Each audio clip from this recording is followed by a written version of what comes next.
Hi, everybody. Thanks for joining us today and welcome to Owning Your Personal Brand. This week, we're going to do something a little bit different. If you've been listening in week by week, you'll remember that I like to focus on some of the higher level things as it relates to personal branding. That is, getting to know yourself better, really understanding your niche, and some of those strategic things. But today, we're actually going to talk a little more tactical and talk about social media. And we have a wonderful guest with us today to talk about how social media can really help you with your personal brand. So please welcome Jennifer Radke. Thanks, Amy. It's such an honor to be here today. Thank you. I'm so glad you're joining us. And Jennifer, if you'll just share with the audience a little bit about yourself, both what you're doing now, but also kind of your journey in marketing. Yeah, so I've had a very non traditional journey. My educational path or career path actually started in higher ed, sales, and marketing, mostly on the admissions side. And in 2012, I transitioned into social media. I've been growing ever since. I started learning and improving, I guess, not only my personal brand, but business brands. I'm currently the CEO of the National Institute for Social Media, where we do training and certification for marketing professionals across the globe. And then I have the pleasure of talking about different aspects of utilizing social media and strategy in a business environment as well as for personal branding. Good, good. Well, thank you again for joining us. And we'll jump right in. And I want to talk about brand voice. That is something that is kind of a buzzword, and we hear about it all of the time. But usually we're thinking about it from a company perspective, right? So Mhm. different corporations and organizations finding their voice. How would you talk about an individual finding their voice? So before they jump into social media or as they look to get better at social media, what kinds of things do they need to do to really understand what their voice is? I think the biggest piece, and also somewhat of a misconception, is it doesn't have to be that hard, Mhm, right? We just have to look at who we are, mhm, what's important to us. Your personality really makes up your brand voice, mhm, right? mhm, If you are more of a analytical thinker who informs people about information or educates people, then that's your brand voice online as well. If you have humor and motivation or gosh, I don't know, just kind of whimsy, then mhm. that's your brand voice. It's to be really true about who are you, what's your personality, and what's of value to you. If you make it something you're not already, it's going to be inauthentic and come across as, cold or disconnected. Mhm. Well, I appreciate that. Yeah, 3 things I wrote down here. Keep it simple, be you, and be authentic. And that's Yes, exactly. actually very easy. So we're always making things harder than we need to. That's very easy, but also it's actually very similar to what a brand should do. Keep it Yes. simple, stay true to who you are, and don't try to be someone else. So I love that. I appreciate that. Do you think that it is some type of exercise people need to do for their personal brand, or really just like you said, just focus on your own values and who you are and just start actually pushing out content? So there is some strategy to what we do on social media, especially if we have a goal, right? So if let's just say your goal with being online personally is to network with individuals in a certain industry, then you want to make sure that you're sharing information and ideas that you have that are relevant to that audience, right? So there is a little bit of planning and forethought that should come to this, right? Who are you speaking to? How should you speak to them, right? And then where should you speak to them? Um, it still isn't taking away from who you are and authentically being you, but it's being strategic about what you share and when you share it so that you're reaching your goals. Otherwise, this is where people get frustrated and they say, "Oh, I'm wasting my time on social media." Right, but what's your goal? What are you trying to do there? If you don't know that, then it's going to be a little bit more challenging. Yeah, that is great advice because a lot of times you want to post a lot, but then if you actually take a look back and assess what you're doing, if your Mhm. topics are all over the place, then your audience really, well, you might not even have an audience. You'll have people who like certain things, but you don't have somebody who's really following you all the time. That's something I learned just recently is Mhm. like pick a niche and really kind of own that and start to educate yourself as well as sharing that knowledge with other people just on a smaller number of topics. So I appreciate that. And then setting goals, that's critical as well because right, what are you doing and how do you know if you're doing it well if you haven't even set a goal? So yeah, Exactly. basic Yep. things, but things we don't remember or do a lot of the time. So And it's funny because some of us, even if we're in marketing, right, we do this for our brands, right, but when it comes to our own personal brand, we're like, I don't even know where to start. right, right.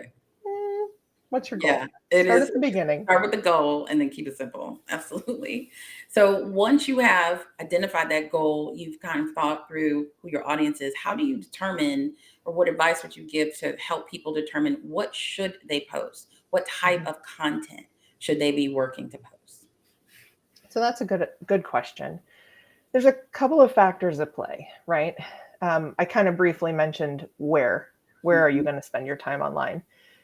That can dictate what type of content you put out a little bit, right? So if you want to share your information on Instagram, it needs to be visual content. So images, video. On something like LinkedIn, Twitter, or Facebook, where you have lots of different options, then think through how the information that you're sharing is best communicated.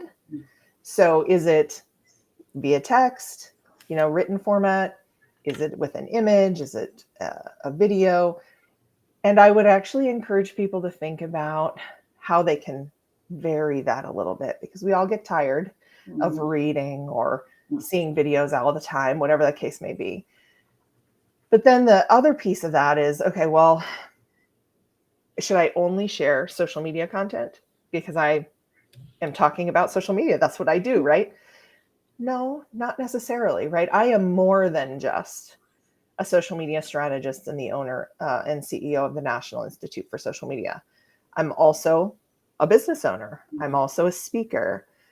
As long as it's relevant content to the audience and the conversation to be had, it can be shared. Do I share, soccer games or swim meets on LinkedIn? Nope. Do I on Facebook or Twitter? Sometimes, because it's part of who I am. It's part of my larger brand. And Yeah. it's important for me to share those pieces of who I am as well. Yeah. And I think it's also just to add to that. I mean, that was great advice, but to add to that, it's also about your audience. And so you Mhm. know your audience on LinkedIn is not really coming there to hear about your family life, but your audience on Facebook probably is. And Yes. so it's also about knowing like where people are and what they're there for and kind of why they're following you on different channels. So I think that's very helpful. It makes sense. The other Mhm. thing I wanted to point out, and we were actually talking about this a little bit earlier, repurposing content, right? Yes. So you talked about varying the types of content, but talk a little bit about repurposing as well. Yeah, absolutely. So um, we don't have to constantly reinvent the wheel, Mhm, right? What we were talking about is this live mhm, is it's a live video that's happening on several streams right now. It will be a podcast mhm, uploaded on your different streaming sites there. But we can also have portions of it, mhm, quotes, statistics, short video snippets taken out and put into different forms. It mhm, could be just taking a quote and putting it in a simple text, adding it to Twitter, mhm, or taking part of that quote, putting it in a Canva backing, and now you have an image that's static. mhm, So you don't have to reinvent the wheel constantly. You can use the great pieces of information that you've created here or in a blog mhm. post or in a webinar and repurpose that multiple times so that you're sharing the content in ways that your audience can absorb it, right? And the more they see things and the different avenues they see things or hear things, the better retention you'll see. Yeah, absolutely. I think that's great. It's probably, I would argue, one of the most underused tools that we have that is free that we should Mhm. all be doing.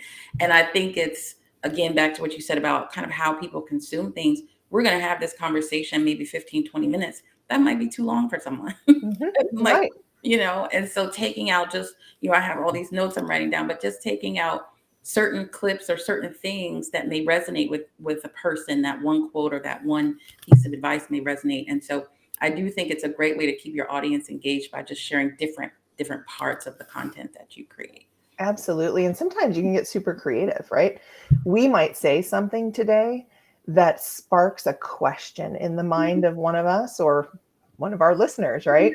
They could put that out on LinkedIn or another platform as a poll Yeah. and find out how other people feel about it. So that's a type of repurposing content as well. It's really about sparking that, keeping that conversation going in a Yeah. different form, a different medium. Yeah, love it, love it.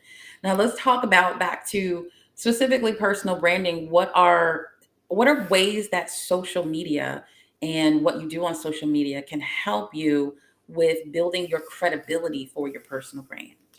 It's such an awesome question.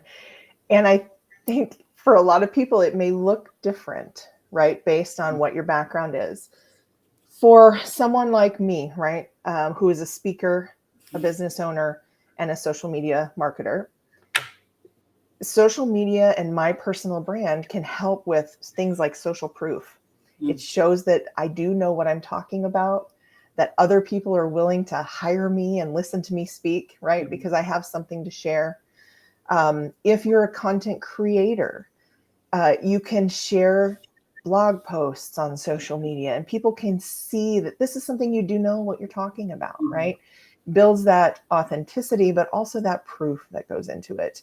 Um, we want to know that the person that we're hiring or bringing on or contracting with or whatever actually does know what they're talking Yeah. about, and social media can really help in doing that. Yeah. If you're a consultant and you're supposed to be really great at problem solving and you never ask questions or offer resources or provide advice that's been asked for in a social platform, no one really knows for sure if you're good at that, right? And it builds that credibility. Social also lets you highlight experiences Mm. like certification or um, campaigns that you've run successfully, things that you want to feature. So it provides just lots of different avenues to build that credibility and show people you know what you're talking about. Yeah. And the good thing is you're in control of it. I mean, you are in control. It's your social media. So you get to decide what goes on there and have those conversations, initiate those conversations with your followers. So I think that's great what you said. And something that people should definitely remember is that when someone's looking to hire you, someone's looking to partner with you, social is one of the first places they'll go to just check you out. Oh, And absolutely. so you have the opportunity to make sure what they see is a great representation of you. So I definitely like that. One thing I wanted to ask you, in your career, when did you really start thinking about a personal brand? You mentioned you're a speaker. And so at some point you had to really take a step back and think about, who you wanted people to see you as or how you Mhm. wanted to be presented. When did you realize that that was a thing and how did you start to focus on it? Yeah, for me, it actually was 2012. I can give you a Okay. specific date. Okay. Um, I was on social before that, right? I had a LinkedIn profile. I had only created a Facebook page because my children's daycare was on it and I wanted to be able to connect with them when I was traveling. Mhm. But I wasn't allowed from my previous employer to really do much in social media that related to the work that I was Mhm. doing. So I really didn't pay attention, right, to that part of my personal brand until I transitioned out of higher education and into entrepreneurship or business ownership. And that's when I really started thinking, okay, well, who am I? Right? What am I good at? How Mhm. can I add value for others? And then where should I do that? Who's the audience I'm trying to to connect with, and and why, right? What's the goal? And that's when I really started utilizing tools like LinkedIn and Twitter specifically to build a community, build my personal brand, and start connecting with individuals. Good, good. Do you find you have a preference for one channel over the other when it comes to social? I absolutely adore Twitter, and I know I'm a minority there, but it's easy for me now Mhm. to connect with people on Twitter and have real conversation back and forth.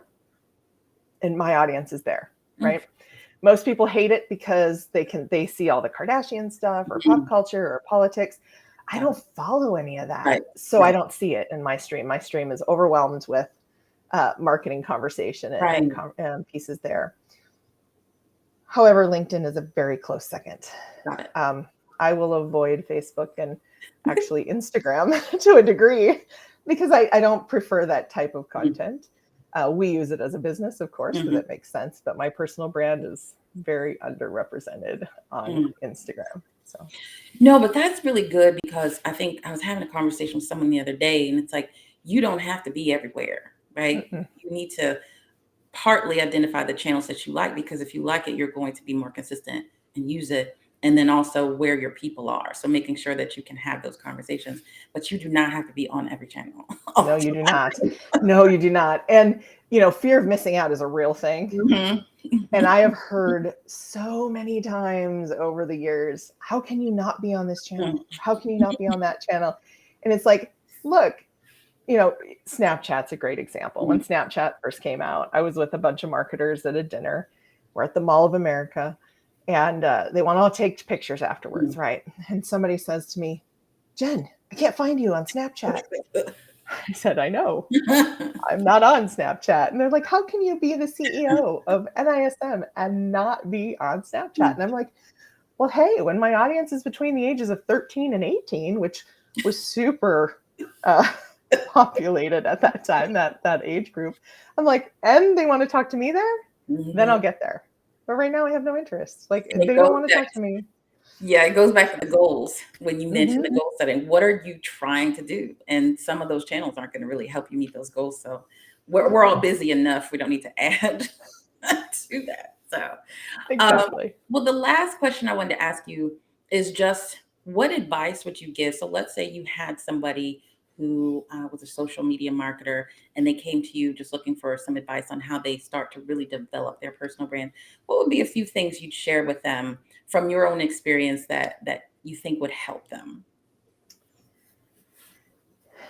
You can't be everything to everyone is probably one of the first things I would say. The second is one you just said, and that's you don't need to be everywhere either. So really take time at the beginning to figure out where your audience is, what you're trying to accomplish, and how much bandwidth you really have so that you can choose the platforms to have the most valuable conversations on and really build that brand. After that, it's all tactics, right? Like, which conversation do you want to get involved in? Which one highlights your expertise and your credibility? But before that, it's really take the time. Don't just jump in because it's new or because somebody told you you had to. Figure out what you have the capacity to handle, where you enjoy spending your time, but your audience is also there, and you can have the conversations that are relevant to your brand, and then formulate a plan. Good. Great advice. And so before we wrap up, I want to give you an opportunity to talk a little bit more about NISM and what could people find there if they visit your website. What kinds of things will they benefit from if they join that organization? Oh, thank you so much. So the National Institute for Social Media really is designed for social media marketing professionals, right, who are working in the industry or want to be working in the industry. We offer education, but we also have an industry standardized credential. Really what that means is you take an exam to tell people, hey, I actually know what I'm talking about. Because one of the struggles that I know many of us have is convincing people that we know how to manage social media in a business setting. So there's an exam that assesses folks on their ability to be social media strategists and be strategic thinkers. And then they can earn that credential. Outside of that, we have continuing education. So there's webinars in our on our website where you can come and listen to what's happening and what we're going to be talking about. Update yourself and your learning constantly. We've also got some good resources, whether that be an audit template or content calendar creation tool. There's all kinds of fun things out there.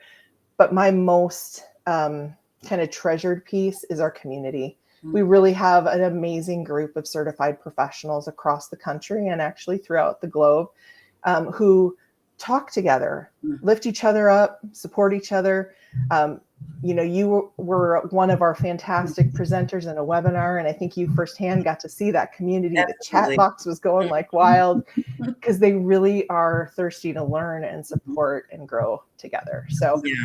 that's what we really love to offer this community.